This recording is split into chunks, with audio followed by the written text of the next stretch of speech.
sur le trône.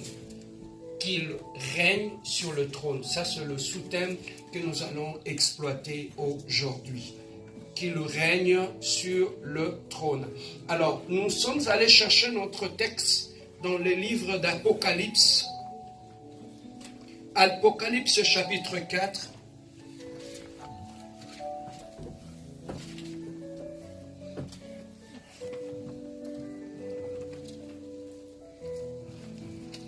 Apocalypse chapitre 4, nous lirons du verset 1er jusqu'au verset 5.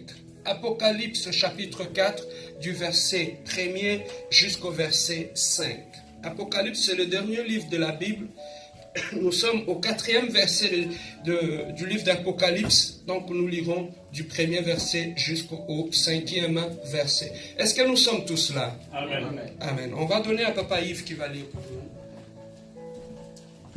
Amen. Amen. Nous lisons la parole de Dieu dans le livre d'Apocalypse, au 4e chapitre, à partir du 1er verset jusqu'au 5e.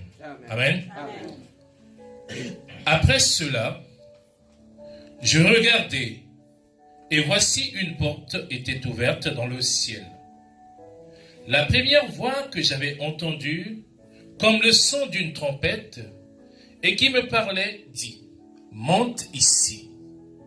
Et je te ferai voir ce qui doit arriver dans la suite. » Aussitôt, je fus saisi par l'Esprit.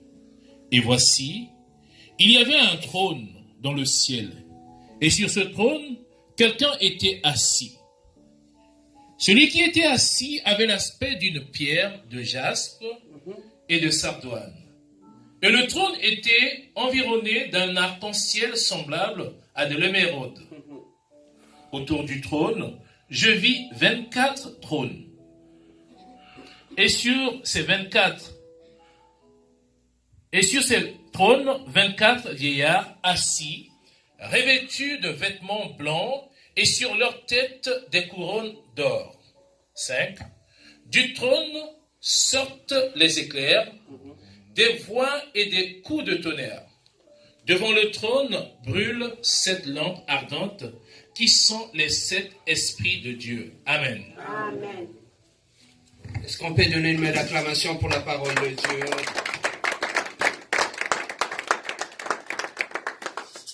Inclinons nos têtes. Bandeke bako yembilayo moipe ekukumisayo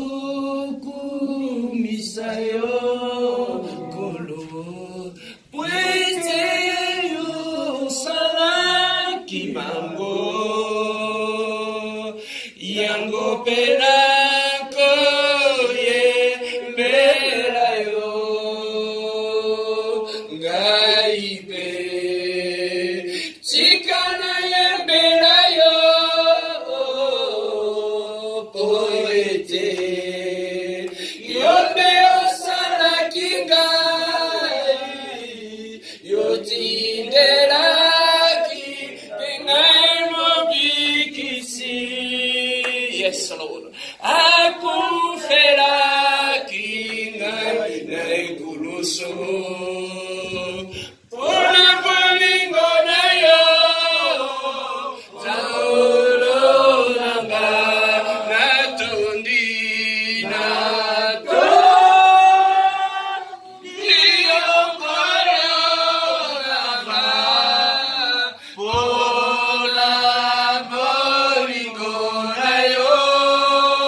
Assis sur le trône, nous voici ce matin au-devant de toi. Nous sommes venus, Yeshua, nous prosterner au-devant de ton trône. Nous sommes venus apprendre auprès de toi, Éternel, à mieux te connaître pour mieux te servir, Éternel. Seigneur, nous sommes venus apprendre à mieux te connaître pour mieux te craindre, Éternel, Dieu de gloire. Nous sommes venus ce matin mieux apprendre, Éternel Dieu, pour mieux te servir, Éternel Dieu de gloire. Enseigne-nous, Éternel Dieu de gloire, l'Esprit Saint, l'Esprit de Dieu, Éternel Dieu de gloire. Laisse que je puisse disparaître devant de ce peuple et que toi, l'enseignant par excellence, que tu puisses apparaître pour parler à ton peuple. Que ma bouche se ferme et que le Saint-Esprit éternel parle en ce lieu, Éternel Dieu. Que tout ce qui est de la chair, de l'intellectualisme, de l'intellectualisme, Seigneur, nous le bannissons de ce lieu pour que seul l'Esprit de Dieu puisse s'émouvoir. Seigneur, laisse que l'Esprit de la connaissance, éternelle de Dieu de gloire, puisse éclairer ton peuple. Dispose nos cœurs, éternels, afin que ce qui va sortir de ce lieu trouve une place dans nos cœurs et nous éclaire, éternel Dieu. Merci parce que nous sommes de fils et de filles de la lumière éternelle. Seigneur, dans ta lumière, nous voulons voir la clarté. Seigneur, éclaire-nous, éclaire notre intelligence. Voilà pourquoi moi et ton peuple, nous te disons gloire et louange à toi, Seigneur Jésus-Christ. Gloire et louange à toi, Seigneur Jésus-Christ. Oui, bien-aimé, le sous-thème que Dieu a permis que nous puissions exploiter ce matin, je l'ai intitulé « Qu'il règne sur le trône ». Amen. Amen. Alors ici, dans ces versets, Dieu, c'est Jean qui est en train de parler par rapport à ce que Dieu l'avait amené dans une autre dimension parce qu'il voulait lui révéler des choses. Mais avant toute chose, bien-aimé, j'aimerais dire ceci. Jean, c'était le disciple qui dormait sur la poitrine de Jésus. Amen. Amen. Hein? Amen. C'est le disciple, celui à qui on avait remis la mère de Jésus-Christ. Donc c'est quelqu'un qui avait tissé une intimité avec le maître. Il était là. Celui qui écoutait même le battement du cœur du maître parce que sa tête était sur la poitrine du maître. Il connaissait l'odeur du maître. Il connaissait très bien le maître. Et à la fin, Dieu ne lui avait pas laissé ainsi. Il lui a amené à l'île de Patmos. À l'île de Patmos, il lui a ramené un esprit. Il a ouvert ses yeux. Il avait ouvert le ciel. Bien-aimé, tout cela n'est pas un fait de hasard. C'est une conséquence d'une intimité qu'on a tissée avec Dieu. Bien-aimé, pour devenir un prédicateur, un bon chanteur, un bon serviteur de Dieu, pour être efficace dans l'œuvre de Dieu, la première des choses, je vous livre le secret. Ne cherchez pas les titres. Ne cherchez pas des noms. Travaille ton intimité avec Dieu.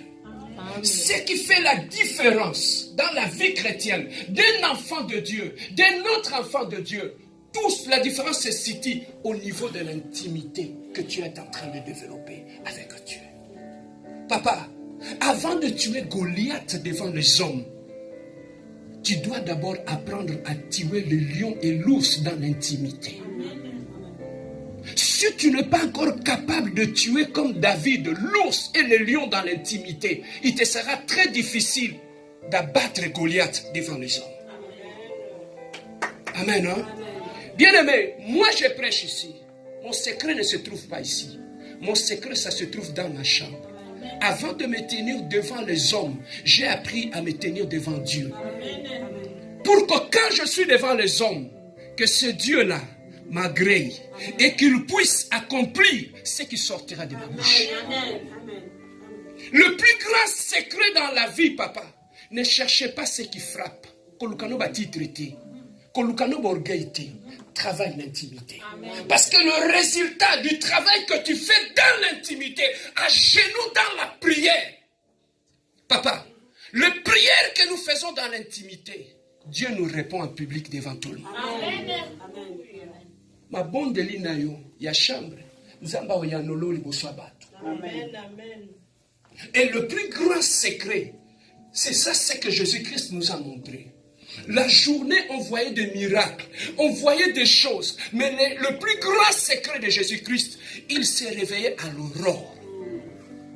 Quand il fait encore noir, très tôt le matin, pendant que les gens dormaient, Jésus-Christ avait appris à préparer ses journées dans la prière.